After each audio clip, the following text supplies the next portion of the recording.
guys! Welcome sa aking YouTube channel, and for today's video, may gusto naman ulit ako i-share sa inyo kung paano ko ba nagagamit yung aking GGives at GCredit dito kay GCash. So if you want to know more, just keep on watching and don't forget to click the subscribe button and hit the notification bell para lagi kang updated sa aking mga upcoming videos. But before that, if you want to know more about GCash features, meron akong playlist nito sa aking YouTube channel. So, ayun na nga guys, base rin dito sa aking video ay nakikita nyo na nagamit ko ang aking GGives at GCredit dito sa pambili ng mga school supplies ng anak ko. So, ngayon, wala akong dalang cash noon nung ginawa ko siya guys, kaya nung nagamit ko na yung aking maximum kay GGives tsaka kay GCredit. So, dito, example, ito guys, yung aking available to spend, the 4,000 kay GGives. Ang naibili ko dito ay yung stroller ng anak ko worth 3,000 mahigit sa SM. So, wala akong nilabas na pera dito at meron lang siyang mag-a-appear nito guys kapag ito yung ginamit yung pambayad kay SM or kung saan kayo pwedeng magbayad gamit yung GGives. So, meron din silang mga promo na katulad sa National Bookstore, ay meron kang 300 pesos off kapag bumili ka kay National Bookstore worth 1,500.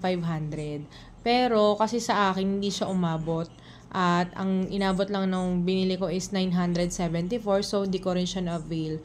At hindi rin siya pumasok sa aking GGives. So, ang ginamit kong pambayad kay National Bookstore ay si GCredit. So, ngayon, dito guys kay GGives, meron din silang mga deals na pwede mong magamit. Dito katulad kay Powerma, Candy Corner, kay Payless Shoes, yan. Yung mga iba pang mga pwedeng pagbilan using GGives. So, yun nga lang, meron silang mga minimum spend na tinatawag para magamit mo si GGives. Then dito guys, pwede ka daw manalo ng 100,000 GCash when you scan to pay at least 1.5. Yun nga yung kay National Bookstore, pero hindi nga umabot ng 1.5 yung binili ko. So, hindi tayo pumasok dyan.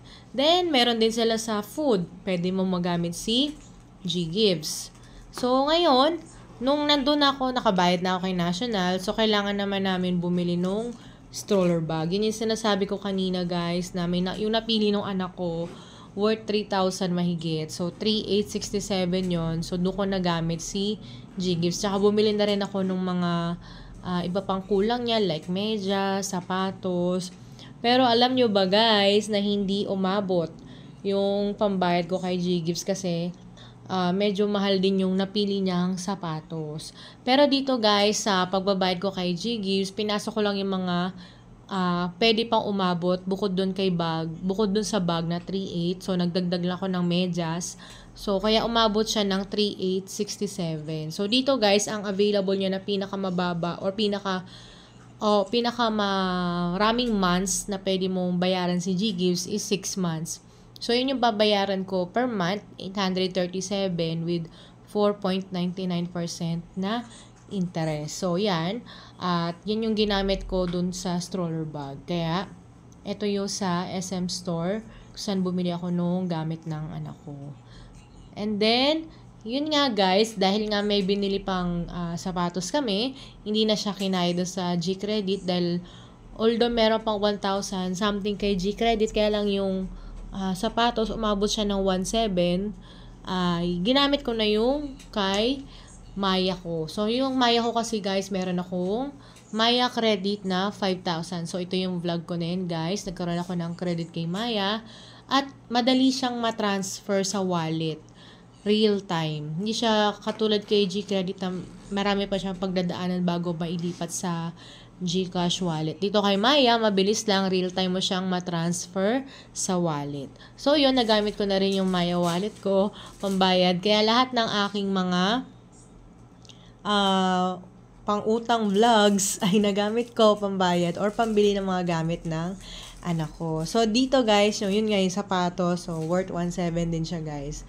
So, ayan. Pumasok din siya yan sa SM. Doon kami bumili ng gamit ng anak ko. So, ayun lang guys, sana nakatulong itong video ko na pwede talaga nyong magamit yung mga features sa pag-utang kay GCash at the same time kay Maya para pambili ng mga kailangan nyo rin sa bahay or para sa anak nyo. Don't forget to like, comment, and subscribe. Thank you so much. Bye!